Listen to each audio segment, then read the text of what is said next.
So many questions tonight surrounding what is next for Democrats. I want to bring in ABC's Mary Alice Parks. And Mary, we appreciate you jumping on here. And we've all been following this. And if you watch the Sunday morning shows, this may come to quite a surprise to so many people. What changed in those hours from the morning until the afternoon when the president eventually made his decision and made the announcement? Yeah, you're exactly right. We talked to White House staff and campaign staff who told us they were completely blindsided by this, that as late as this morning, they were told that it was full steam ahead. You're right that the president had surrogates out on the Sunday shows talking about how he was eager to get back out on the campaign trail.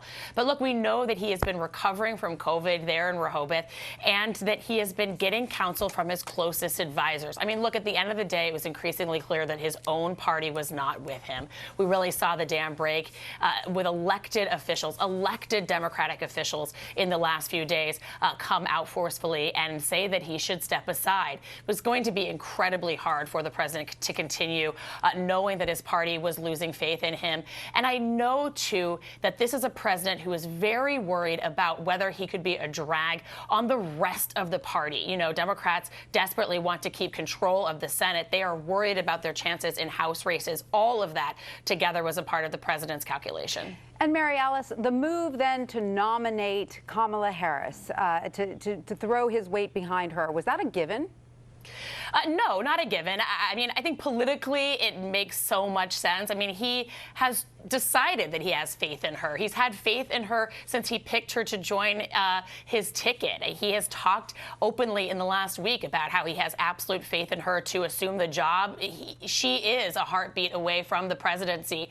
Look, I think that politically there's also a lot of folks across state party committees, across the DNC, across the Biden campaign who also just fundamentally believe that this makes things easier and smoother. It's easier to transfer the money. She's already well vetted.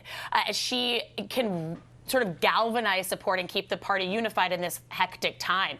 Look, that does not mean that she might not still face a challenge. We could still see someone take her on, but so far, no rumblings of that. So far, it seems like the party wants to stick with her. They are very cognizant, though, that they can't make this look like it was just a coronation. They know that delegates will meet in Chicago, will debate this. We'll debate this in the next few weeks, and that voters in this really unprecedented time will want to feel like they were a part of this, that no new nomination is shoved down their throats. But so far, it is looking like party leaders and delegates are starting to really stick with her and coalesce behind her as potentially the nominee. Should be an interesting campaign war room for sure as we move forward for the Democrats. Mary Alice, thank you. Appreciate it.